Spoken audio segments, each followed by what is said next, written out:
everyone, ZabE here today with another ZabE Rocks. Today we're going to talk about our Steelhead in the Classroom project. It was three and a half months long, and we got to participate in raising steelhead to be released back into the Mad River. They are an endangered species, so it was an important project. We were the first after-school program in our area to take on the raising of the steelhead.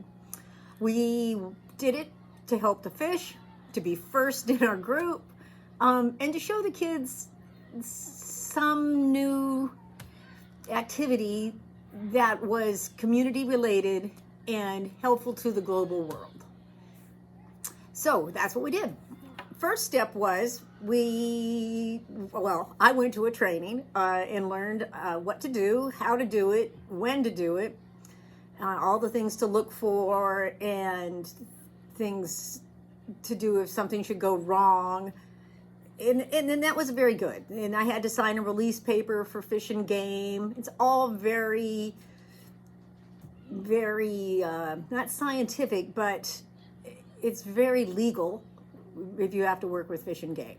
So then I went to the pet store and I bought gravel for the bottom of the tank. They sent the tank a chiller, which is a machine that cools the water to a nice temperature of 55 degrees, which is what the steelhead eggs like and the fish like.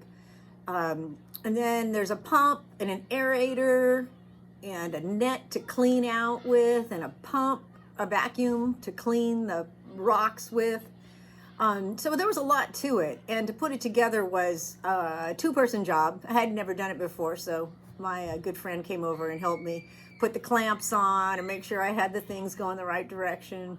And then you have to make sure your filter's really sealed up because you don't want the fish getting sucked up into that. So that was a couple hours worth of project. And things like the gravel that I bought in the big 5-pound bags, I think I bought 4 of them, so 20 pounds worth of gravel. You have to boil it first and then dry it to make sure it's good and clean. I also got some river rocks, and I did the same thing with those, boiled those and then dried them really well to get any algae or river funk off of them. So that was good, did all of that. And then when you get your tank and you get it all set up and your gravel's in, your pumps are working, then you have to cover the outside with some kind of a darkening material. So I used a foil that had an insulation on it, and we wrapped it with that. And then across the top, we made a nice poster, out of poster board to put on it, because then you have to cover up any little spaces on the top because you don't want your fish to jump out, because they do like to go and jump out. So that's no good. After it was all put together and we ran it for about a week and a half to make sure that the water was going to stay at that temperature, the eggs arrived. There was 30 eggs that they delivered, and then they just kind of pour them into the tank, cover it all back up, and then you wait. You can't feed them then because, well, they're eggs and they can't eat, so you just wait. We made a viewing area on the one side, and so we could peer in to try to see them, but I'm not sure I ever really saw the eggs in the tank. And the kids, they said they did, so hopefully they did, but I had a difficult time trying to identify them. The eggs came in late January, and we did daily temperature checks to make sure that the tank was holding at the 55 degrees. It took about 4 weeks before they hatched. That was exciting to see the change from egg to alvin. That's when they look like fish but still have a sac underneath, which is them changing, shedding their egg. But that's also their food source. So until that sac is gone, you don't feed them, because if you do feed them, they might explode, and nobody wants an exploding fish.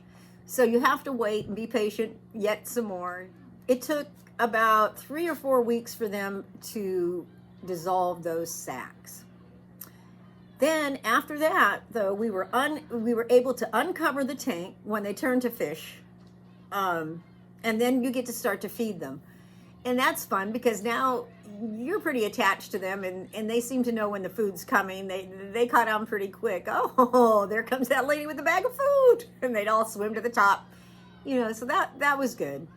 The kids enjoyed that, and knowing that whole cycle of life was good for them to see. Good for them to see how that worked.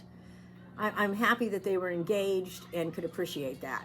The difficulty for that little fish to become a bigger fish. They grew bigger and they were very healthy. You have to check the water to make sure your pH and your ammonia levels are at the right numbers. The ammonia level was the hardest one because if anybody dies or when they poop, it all seems to turn to an ammonia situation.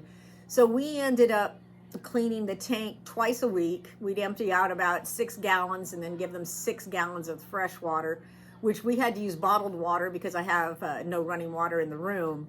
But the spring water did well for them. At the end of April, they were big enough to release to the Mad River. That was an experience. Jim, the gentleman in charge of the program, I refer to him as Jim Steelhead, came in and we had to take all the fish out, and we took them out 1, maybe 2 at a time, and then you put them into a big bucket of Alka-Seltzer in it, which slowed the fish down enough for him to be able to scoop it up and snip its fin, because the hatchery fish, that's how you know they're a hatchery fish, is because the fin has been snipped. And then you put that fish back into your other bucket of the water you've taken out of your tank, and we put an aerator in there, and that seemed to really help when we put the fish into that water, because then they came back to life pretty quick and started swimming around. Hey everybody, this is Jim, and I am here at the Mad River with Miss Warren's fish, which I have to say, you guys did a fantastic job because they're so big, they were easy to clip, and now they get released into the Mad River. I'm right below the bridge. So we'll see if we can see them swim out of the bucket and into their new home. And hopefully we'll see these guys in about 4 years as big adult fish, and there they all go.